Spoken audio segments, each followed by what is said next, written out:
بسم الله والصلاة والسلام على رسول الله. ازيكم يا حبايبي، عاملين ايه؟ معاكم قناة عالم هنا. النهاردة ان شاء الله هنقدم مع بعض الكشري الاسكندراني. طبعا الكشري الاسكندراني ده عبارة عن وجبة غذائية متكاملة، في عناصر غذائية مفيدة جدا لصحة الجسم، زي البروتينات والنشويات والحبوب. لان طبعا احنا بنعمله من العدس الاصفر ومن الرز، وبنقدمه مع البيض المدحرج. يلا بينا نسمي الله ونصلي على الرسول ونشوف وجبتنا هتتعمل ازاي وايه المقادير اللي احنا هنستخدمها. اول حاجة معانا 4 كوبايات رز، بنعايرهم بالمج دوت زي ما انتم شايفين.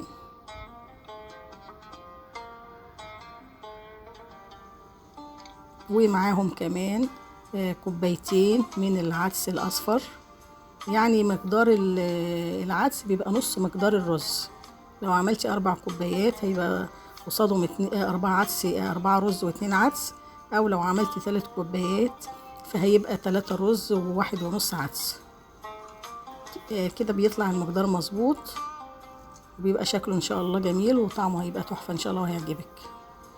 معانا برضو مقدار من البصل، عشان البصل ده احنا بنحمره زي البصل بتاع الكشري العادي.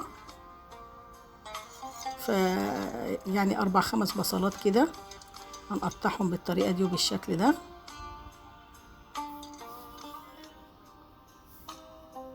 طبعا معروف ان العدس بيحتوي على كمية عالية جدا من البروتينات ومن الالياف، بالاضافة طبعا للكربوهيدرات، وان هو فيه نسبة كبيرة جدا من الالياف، فده طبعا بيسهل من عملية الهضم وبيدينا احساس بالشبع.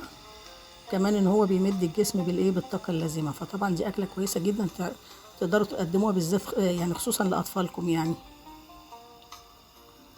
خلصنا مقدار البصل وتقطيعه.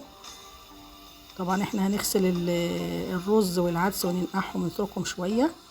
البصل هنحط عليه شويه ملح وشويه دقيق ونقلبهم بالطريقه دي، ونروح نشوحهم بقى في زيت غزير عشان نحصل على التقلية اللي بتتقدم مع الكشري، سواء كشري المصري العادي او الكشري الاسكندراني. ادي طاسة على النار، وهنحط فيها كمية من الزيت لحد ما يسخن جامد جدا. ننزل عليه بالبصل، وما نكترش كمية البصل عشان طبعا ياخد فرصة في ان هو يتحمر بسرعة.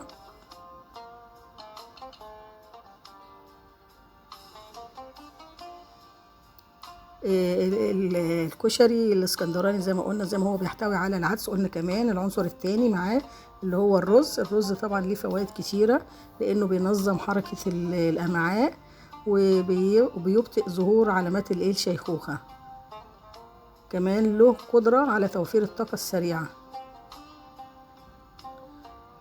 هنقلب البصلة كده ونسيبها على نار عالية طبعا لحد ما ما تحمر وتنشف وتتحمص زي ما انتم شايفين بالمنظر ده. نبتدي بقى ننشلها كده ونطلعها على صينية مفروش عليها مناديل مطبخ او في مصفى. يعني انا بطلعها الاول في مصفى تصفي زيت، وبعدين اروح حطها على الصينية اللي عليها مناديل وفرشه كده عشان يبتدي ينشف. ايوه، اول ما تلاقي لونه ذهبي كده تبتدي تطلعيه من الزيت وتصفيه كويس جدا. وزي ما بقولك لازم تفرشيه على مناديل، ما يبقاش متراكم فوق بعضه. يعني تفرشيه في الصينيه كده على المناديل عشان يبتدي ينشف ويبقى مقرمش. بعد ما نخلص الكميه دي نحط باقي البصل. طبعا احنا نقعين الرز والعدس في ميه، وبعد ما هنخلص البصل نبتدي بقى نشتغل في الرز. زي ما انتم شايفين هنحط كمية من الزيت، نفس الزيت اللي احنا شوحنا فيه البصلة، هنحطها في الحلة على النار. نبتدي بقى ننزل بمقدار العدس والرز اللي احنا كنا غسلينهم زي ما قلنا ونقعينهم وصفينهم، ونشوحهم في الزيت. الطريقة دي طبعا طريقة الكشري الاسكندراني كل واحد بيعمل بطريقة مختلفة، والنتيجة بتبقى واحدة طبعا، بس دي اسهل طريقة طبعا. يعني في ناس ممكن تعملي الرز الاول، تشوحيه الاول في الزيت، وبعدين في الاخر تضيفي عليه العدس. وفي ناس بتعمل بطريقتي ان بيشوحوا الاتنين مع بعض. طبعا احنا حاطين ميه بتغلي على العين التانية على ما نشوح العدس والرز مع بعض كده، وتلاقيهم سخنوا وتلاقي الرزايه كده بقت متغلفه بالزيت وبتلمع.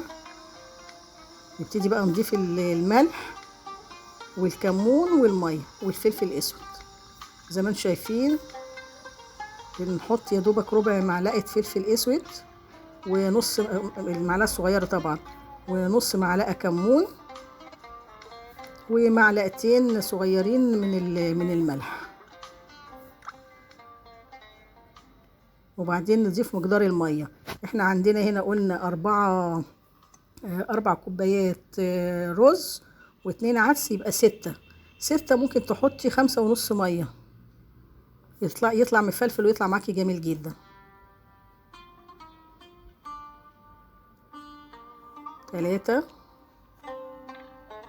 4 5. ممكن تضيفي نص او في الاخر، لو يعني بعد في الاخر لما تلاقيه تشرب كده وتلاقيه لسه بيندخ شويه ممكن تضيفي نص الميه. ده باقي المقدار بتاع البصل زي ما قلنا، كملناه وشوحناه برضو. يعني احنا بنحب طبعا كميه التقليه دي تبقى كتيره. طبعا احنا سيبنا الرز اول ما يغلي هنوطي عليه النار ونسيبه على نار هاديه لحد ما يستوي الرز والعدس. طبعا كده احنا خلصنا كل مقدار التقليه او البصل المحمر. هناخد برضو شويه من الزيت دوت اللي احنا مشوحين فيه البصل، ونبتدي نعمل الصلصه والدقه. في ناس بتعمل الدقه بتاع الكشري لوحدها والصلصه لوحدها، انا بعمل الاتنين في نفس الوقت. شويه زيت من بتاع البصله ده بتاع تحمير البصله، ننزل عليه بمعلقه توم ونشوحها كده تدبل بس او تصفر زي ما انتم شايفين بالطريقه دي. واول ما نلاقي اللون الذهبي كده ظهر نبتدي خل بقى، ننزل بمعلقتين خل او 3 زي ما انتم شايفين بالمنظر ده. واول ما يغلي احنا طبعا عصرين لتر يعني عصير طماطم، يعني ملو الشفشق بتاع الخلاط، وهننزل بيه كده. وبعدين نضيف له بقى الملح والكمون والشطه ونسيبه يغلي. ما نغطيش الحله ونسيبها لحد ما الصلصه بتاعتها تتسبك. ادي العدس زي ما انتم شايفين والرز ما شاء الله استووا، اللي هو الكشري بتاعنا يعني.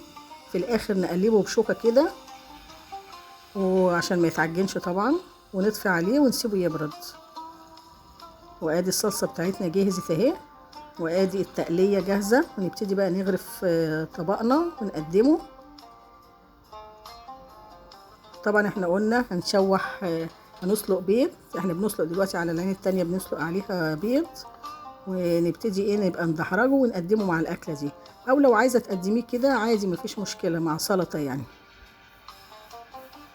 نقلبه بالشوكه زي ما انتم شايفين كده عشان يبتدي يبرد ويتهوى الميه اللي فيه ما يتعجنش يعني. نجيب بقى الطبق اللي هنقدم فيه، نغرف كده العدس بتاعنا اللي قصدي الكشري.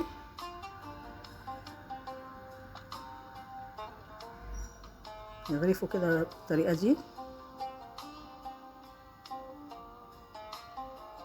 وبعدين نقلبه في طبق التقديم عشان يبقى شكله جميل جدا كده، شكله يفتح النفس. ونزوقه بقى بالتقليه.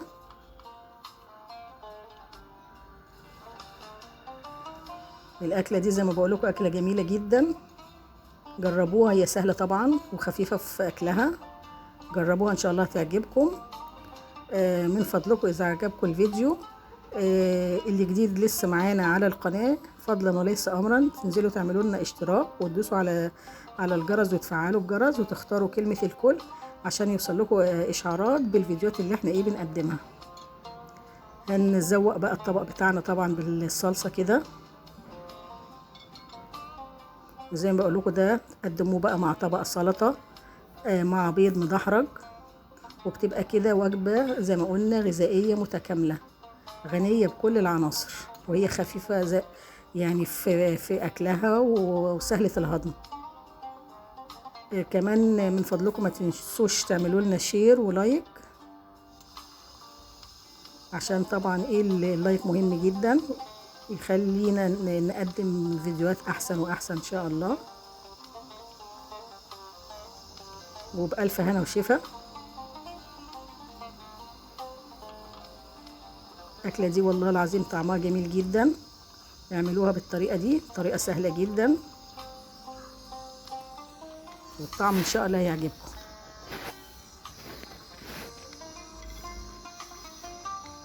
إن شاء الله أولادكم هيحبوها والكبار هيحبوها كمان.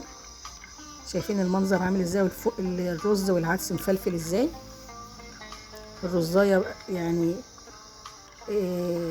والعدس الواحدة بوحدتها زي ما انتم شايفين. المنظر جميل جدا.